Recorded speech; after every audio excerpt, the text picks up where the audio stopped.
На редовното советување во декември 1902 година Гоце Делчев заедно со Даме Груев, Јане Сандански и другите водачи на ТМОРО решаваат да не се дигне фронтално востание во Македонија, туку да се води партизанска војна. Целта, како што изјавил Гоце, требала да биде не ние да ја победиме Турција, туку таа да не победи нас.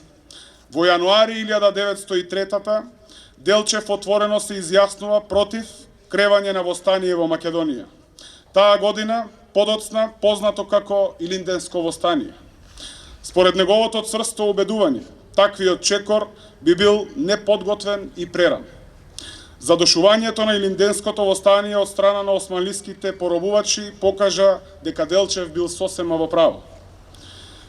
Во борбите при излегување од селото, Гоце бил погоден во градите од непријателски куршум и паднал мртов. На тој начин завршил животот на херојот над хероите.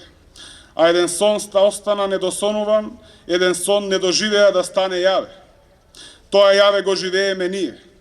Но ниту во еден момент не смееме да заборавиме колкав е влогот на Гоце Делчев за нашиот слободарски миг и за нашата самобитност.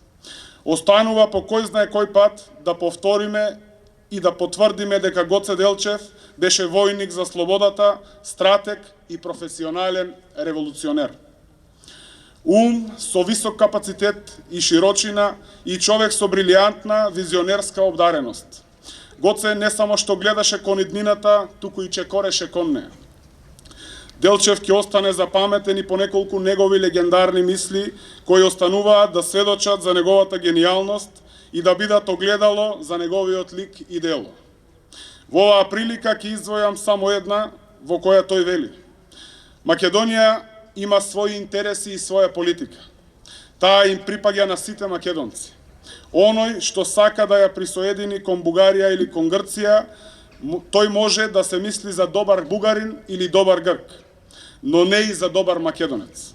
Таков бугарин или грк го поддржува и вечниот конфликт меѓу балканските народи, кои треба да живеат во братска дружба за да бидат посреќни. Македонија и припаѓа на сите македонци, без разлика на религии, нации и јазици. Во утрешна слободна Македонија ќе се здружат сите балкански народи. Ете така размислуваше Гоце Делчев. Ете така, драги мои сограѓани, Гоце ја сакаше Македонија, зборуваше за Македонија и се бореше за Македонија.